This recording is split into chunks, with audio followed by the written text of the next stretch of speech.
Beautiful Wednesday to you, and it's a pleasure to have you join us on News Express. The growing wave of kidnapping, violent attacks, and insecurity across parts of southwestern Nigeria is once again pushing the region towards a political explosive conversation that many believe had already faded after the rise of Amotegun. Following renewed calls and warnings linked to Yoruba Nation agitator Sunday Igboho, fresh debates are emerging over whether the Southwest may be heading towards the creation of an even stronger regional security structure as fear spread across highways, rural communities, forests, and farming settlements. But beneath the rhetoric and emotional reactions lies a far deeper national issue that Nigeria can no longer avoid. Why are ordinary citizens increasingly losing confidence in the ability of the federal security architecture to fully protect vulnerable communities? And if its security continues worsening despite repeated government assurances, could regional self-defense structures become politically inevitable across different parts of the country? The conversation surrounding Sunday Igboho remains highly emotional because his rise to prominence itself was built around public frustration over insecurity, particularly kidnappings and violent attacks affecting parts of the Southwest. Many supporters still view him as a symbol of resistance against what they describe as government failure to protect local communities from armed criminal groups operating across forests and highways. Critics, however, see his rhetoric as dangerous, divisive, and capable of inflaming ethnic tensions inside an already fragile national security environment. But regardless of where people stand politically, one reality remains impossible to ignore. Fear is growing across many communities, and insecurity is increasingly shaping public opinion more than political speeches or campaign promises. Across several parts of Nigeria, kidnappings have evolved from isolated criminal incidents into a terrifying national industry affecting ordinary citizens, traditional rulers, farmers, students, religious leaders, business owners, and travelers. Families wake up daily to reports of adoptions on highway, attacks on villages, and ransom demands running into millions of naira. In many communities, people no longer travel freely after dark. Farmers hesitate entering remote farmlands. Parents fear for their children's safety. Entire local economies suffer because insecurity discourages movement, investment, agriculture, and commerce. This is exactly the atmosphere fueling renewed calls for stronger regional security responses in the Southwest and beyond. What makes the Sunday Igboho discussion particularly explosive is that it touches directly on one of Nigeria's most sensitive political questions. Should security remain almost entirely centralized under federal control, or should regions possess greater authority to defend themselves independently against rising criminal threats? That debate has existed for years, but worsening insecurity is giving it new emotional power. Supporters of regional security structures argue that local forces understand their terrain, language, forests, and community networks better than distant centralized commands. They believe regional forces can respond faster, gather intelligence more effectively, and build stronger trust with local populations. Opponents, however, fear that expanding regional security structures too aggressively could gradually weaken national unity and create dangerous ethnic-based armed formations across the country. This is where the situation becomes politically dangerous for Nigeria's leadership. Every fresh kidnapping, every highway adoption, every attack on rural communities strengthens the argument of those demanding stronger local security control. Citizens struggling daily with fear naturally begin asking difficult questions. If centralized security systems were fully effective, why do kidnappings continue spreading? Why are criminal groups still operating boldly across forests and highways? Why do communities increasingly feel abandoned during attacks? These questions are becoming louder because insecurity is no longer viewed as a temporary crisis by many Nigerians. For countless families, fear has become part of ordinary life. The Southwest itself occupies a particularly sensitive place in this conversation because the region historically prides itself on political organization, economic influence, and strong regional identity. The creation of Amotegun already demonstrated growing frustration among Southwestern governors and communities over insecurity challenges affecting the region. At the same time, debate over constitutional powers, policing authority, and regional security control generated intense national controversy.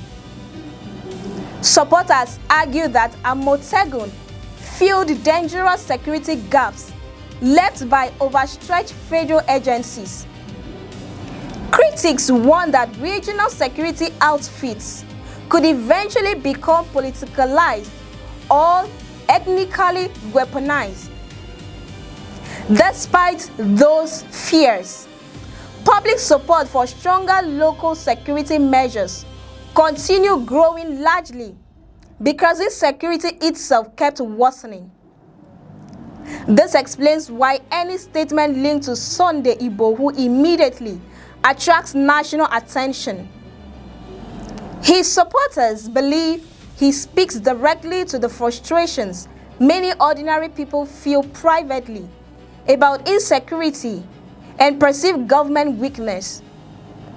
His critics fear his influence could inflame separatist sentiments and deepen ethnic polarization. But even beyond his personality, the larger issue remains the same. Nigerians are increasingly desperate for safety, and desperation often changes political calculations rapidly. Citizens who feel unsafe become more willing to support unconventional or previously controversial security measures if they believe those measures can restore protection and stability.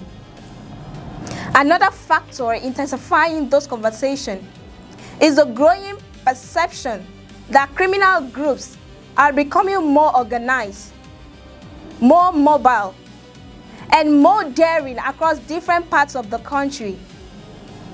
Kidnappings are no longer restricted to isolated rural areas alone.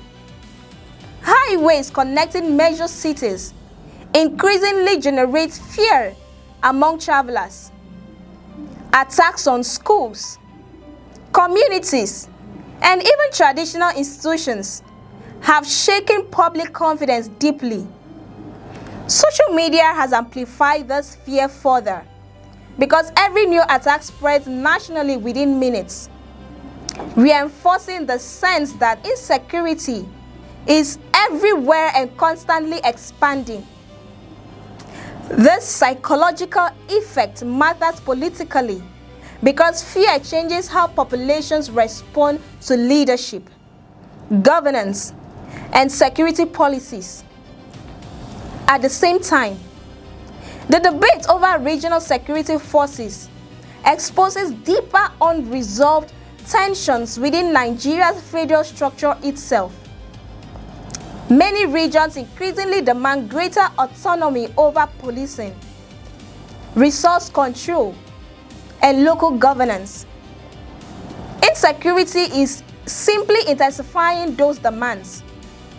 When citizens believe distant federal systems cannot adequately protect them, local identity and regional solidarity often grow stronger.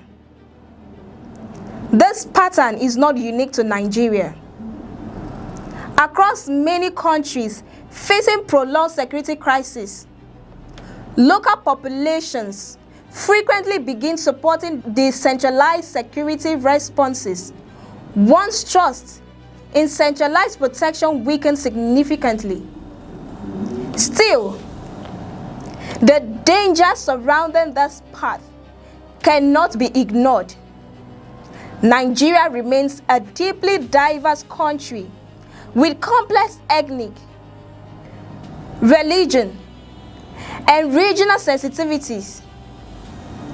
Expanding regional security structures without strong oversight, legal clarity, and national coordination could create new tensions rather than solving existing ones. Critics worry about political misuse, abuse of power, ethnic profiling, and competing loyalists emerging between regional outfits and federal agencies. These concerns are serious because security structures, once politicized, can quickly become instruments of division rather than protection. Yet, public frustration continues rising because ordinary Nigerians are judging security systems based on results, not constitutional theory. Communities experiencing repeated kidnappings care less about bureaucratic debates and more about survival. Families paying ransom to rescue loved ones care more about protection than political arguments over jurisdiction. Farmers abandoning farmlands care more about safety than legal technicalities surrounding policing powers. This growing gap between public fear and official assurances is exactly why conversations around stronger regional security forces are becoming more emotionally powerful across different parts of the country. As 2027 political tensions gradually build nationwide, insecurity is likely to become one of the biggest issues shaping voter emotions and political alliances. Politicians promising stronger protection, local policing reforms, or tougher security responses may gain significant public attention, especially in regions heavily affected by kidnappings and violent crime. The question is no longer whether insecurity is influencing politics. The real question is how far public frustration could reshape Nigeria's security and political landscape if the violence continues escalating. Sunday Igbo, whose latest rhetoric, therefore, represents something larger than one individual or one movement.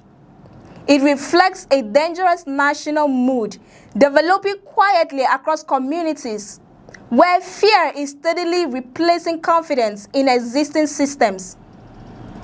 Whether Nigeria chooses stronger centralized security reforms, expanded regional policing, or hybrid approaches combining both, one reality remains unavoidable.